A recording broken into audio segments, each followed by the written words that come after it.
반갑습니다, 형님들. 안녕하세요. 자, 해외 축구 오랜만에 한번 해보도록 하겠습니다. 보통 이제 해외 축구는 크리스마스쯤에는 라리가나 분데스리가는 이제 휴식기를 가지고요. 이탈리아랑 EPL이 좀 있습니다. 그리고 지금 한창 이제 아프리카 네이션스컵이 있는데 이것도 뭐 제가 알고 있는 부분들 조금 말씀드려 보도록 할게요. 자, 먼저 파르마 대 피오렌티나 경기입니다. 피렌체가 얼마 전에 이제 16경기 만에 첫 승을 거뒀어요. 근데 그 경기는 이제 우디네스의 골키퍼가 8분 만에 퇴장당했던 거라 갖고 과연 그런 기세를 이어갈 것이냐 이런 거에는 좀 의문이 있습니다. 지금 이제 파르마가 16등이긴 한데 얘네들은 이 순위 대비 실점은 굉장히 적은 편이에요. 18실점이고 또 이제 총 이제 28점밖에 안 나가지고 최저 득실상으로는 로마에 이어서 뭐 두 번째이기도 합니다. 뭐 피오렌티나는 여전히 얘네들 뭐 톱에 킨이나 그브디민손 세컨탑 쓰고 3미드에다가 윙백밖에 쓸 수 없는 그런 352밖에 못 쓰는 구성인데 이런 3호 시스템이 측면이 두터 막 433 같은 이런 팀한테는 카운터를 맞을만 하거든요. 근데 이 파르마도 352를 쓰는 팀입니다. 그래서 뭐 딱히 뭐 전술적 카운터는 뭐 되지 않는다는 셈인데 사실 뭐 지난 몇 년 동안에는 파르마가 경쟁력이 떨어졌기 때문에 의미는 없지만은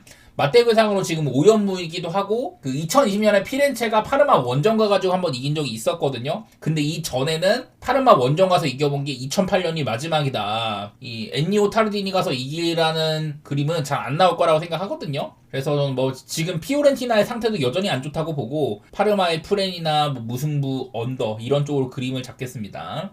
그 다음은 레체 대 코모 경기입니다. 코모가 이제 인터밀란이나 로마 이런 강팀들한테 연달아 패해가지고 상승세에 제동이 걸리긴 했어요. 순위상으로도 유벤투스가 치고 올라와가지고 코모는 약간 이제 유럽 대항전 진출권이랑 멀어진 상태이긴 합니다. 오늘 상대하는 레체도 지금 로마가 27득실, 파르마랑 라치오가 28득실인데 그 다음으로 적은 이제 30득실을 보이는 팀이에요. 언더팀이라는 얘기고 코모도 19득점 12실점, 실점이 굉장히 적은 이런 언더팀의 모양새를 띠고 있습니다. 글쎄 지난 시즌에 비해서 코모가 작년에 잘해주던 이런 아산 디아오가 부상으로 정상이 아닌 점이나 좀 믿을만한 공격수가 없는 게 문제인 것 같아요. 니코파스도 옛날만큼 시즌 초반에 비해서는 이런 좀 스탯을 잘 뽑지는 못해가지고 저는 코모의 행승은 약간 어렵다고 보기는 하거든요. 레체 얘네들도 이제 역습 트레일러 라멕 반다가 아프리카 네이션스컵 퇴출돼가지고 변수를 내기에는 좀 어려울 거다 이렇게 보고 있는지라서 저는 그냥 뭐 개인적으로는 언더나 뭐 코모의 햄무 이런 것들을 우선시하고 싶고 요즘에 코모의 모양새를 봤을 때는 저는 무승부 생각도 조금은 나네요.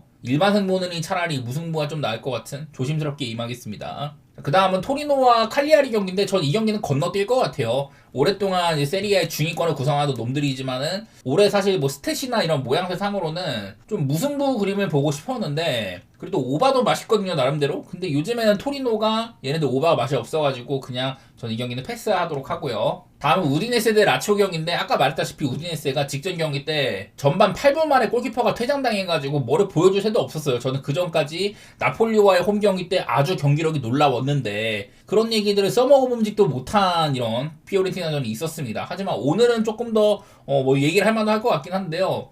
다른 것보다 저는 이 경기는 라치오의 최근 엄청난 언더세. 라치오가 지금 이제 11경기 연속으로 2.5 기준 언더를 기록하고 있거든요. 저번에도 쟤네가 얘네들 부상이라든지 뭐 이런 아프리카 네이션스컵 차출 이런 것들로 공백이 상당히 많다고 했었는데 저는 이런 거 당연히 살려볼 생각입니다. 거기다가 지금 이제 우디네세랑 라치오의 맞대결은 최근 이제 10경기째 무승부 내지 한 점 차. 뭐 4대4 경기 혹은 뭐 2대1 경기 이런 것도 많이 있어가지고 언더오버는 빡세긴 하지만 그래도 지표상으로도 큰 차이가 나지 않았다는 점 이런 거 살려가지고 저는 기본적으로 언더가 굉장히 맛있다고 생각을 하는데요.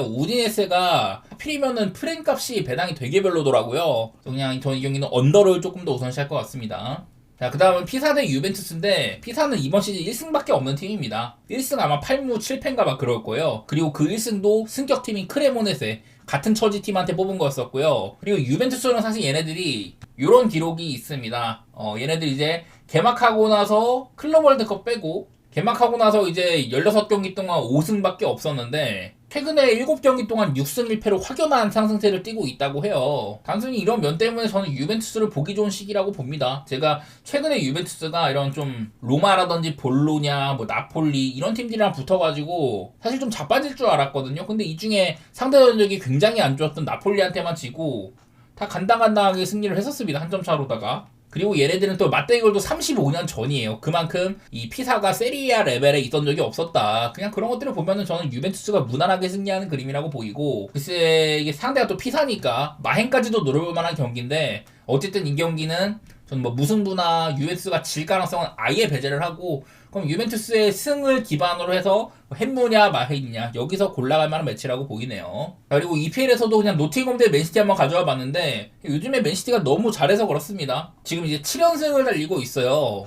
아스날을 맹추격하고 있는 모양새도 있고 글쎄 원정에서의 핸승은 조금 빡세긴 하지만은 전반적으로 이제 그 노팅엄과의 맞대결도 강한 편이었다고 하더라고요. 뭐 진 적이 없는 건 아닌데 그리고 얘네들은 맨시티는 아프리카 네이션스컵 차출도 거의 없지만은 지금 현재 노팅엄이 우드나 은도에도 빠졌고 쌍가레 같은 이런 핵심급의 차출이나 결장이 좀 많아가지고 조건상으로도 맨시티가 좀 웃을 수 있는 부분인 것 같습니다. 자 그리고 아프리카 네이션스컵 한번 다뤄보도록 하겠습니다. 사실 제가 이제 아프리카 쪽에는 뭐 정보가 많지는 않아요. 근데 느낀 점은 뭐냐면은 아프리카 월드컵 예선이라든지 이런 네이션스컵은 굉장히 고배당각이 좋은 대회라는 얘기입니다. 자 일단 지금 이제 이번 대회가 지금 한 바퀴를 돌았어요. 모든 팀들이 한 바퀴씩 해가지고 총 12경기가 열렸는데 이 중에 햄무가 7경기고 무승부가 한 번 있었습니다. 그러니까 12경기 중에 거의 뭐 3분의 2가 고배당이 나왔다는 뜻이에요. 심지어 이제 조별리그는 약팀도 많이 있다 보니까 조별리그보다도 이런 토너먼트가 좀 더 고배당이 맛있는데 지금 이제 조별리그에서도 굉장히 많은 고배당이 나오고 있다는 소리고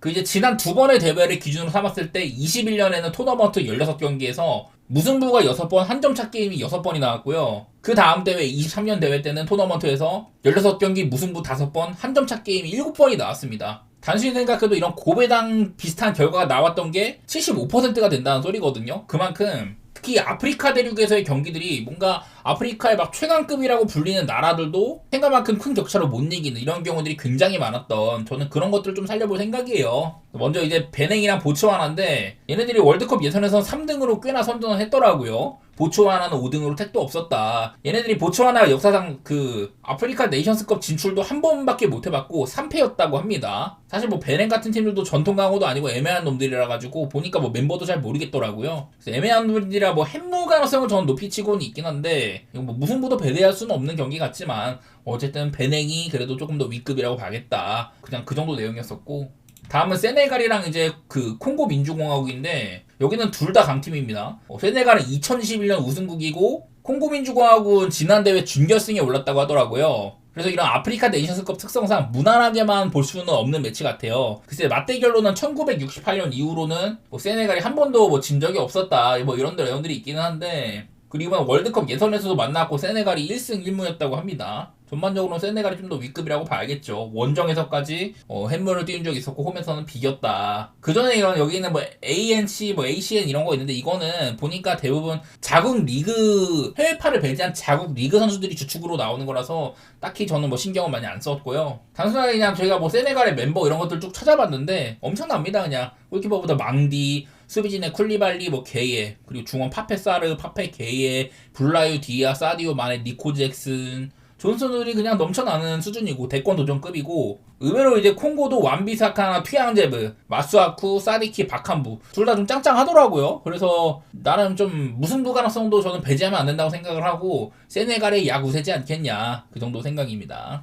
자, 그 다음은 우간다 대 탄자니아인데요. 사실 뭐 맞대결로나 뭐로 보나 그냥 보이는 건 별로 없더라고요. 좀 더 보면 이제 탄자니아가 A매치 8경기 무승에다가 5연패 중이다 뭐 이런 것도 있는데 이게 뭐 우간다도 최근에 그냥 차드나 보츠와나 뭐 이런 최약체급을 잡은 수준이더라고요. 월드컵 예선에서는 탄자니아가 승점 이제 10점, 우간다가 승점 18점이었으니까 뭐 내용상으로는 우간다가 야구세라고 봐야 된다. 뭐 그 정도 분석할게 내놓을 게 없었습니다. 우간다의 햄무 같은 거 좀 봐야겠죠, 그냥. 그 다음에 이제 나이지리아 대 튀니지인데 여기도 나름대로 이름값으로는 우승 후보예요. 이게 튀니지가 그래도 조가 조금 쉬운 편이 있었긴 한데 자, 이런 식으로 이런 월드컵 예선에서 내용들 같은 거 조금 살펴봤습니다. 튀니지가 9승 1무 그리고 22득점 무실점 이번에 네이션스컵에서는 그래도 이제 각조의 1위라든지 혹은 이제 아프리카 전통 강호다 이렇게 불리는 팀들을 보면은 이렇게 뭐 아예 뭐 패배가 없다든지 아예 실점이 없는 팀들이 좀 있더라고요. 코트디부아르도 무실점에다가 25득점 모로코도 2실점 정도밖에 안 했고 세네갈도 3실점, 이집트도 2실점 이런 식으로 그냥 약팀이랑 강팀이랑 격차가 꽤나 큰 것 같다. 하지만 그 와중에서도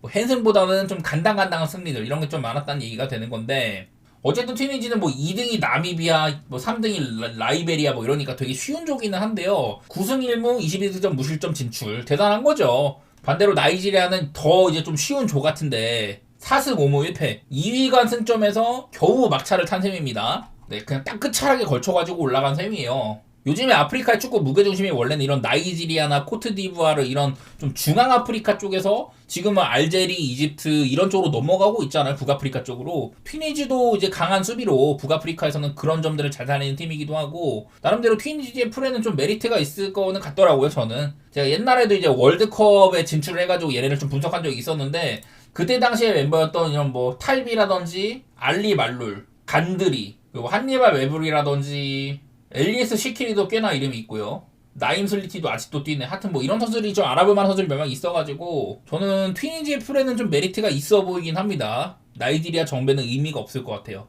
자, 그래서 이런 식으로 오늘은 라리가나 분데스리가 경기가 없는 관계로 좀 세리아나 EPL 위주로 많이 얘기를 해봤고요. 아프리카 네이션스컵은 사실 정보는 별로 없지만은 좀 이런 간접 비교, 월드컵 예선에서의 성적이나 이번 대회에서의 성적들, 소집 명단 같은 얘기라든지 그런 것들로 좀 살펴봤던 것 같네요. 다시 말하지만은 이 대회는 고배 당복이 굉장히 좋다. 그런 것들 기억해 주시면 좋겠습니다.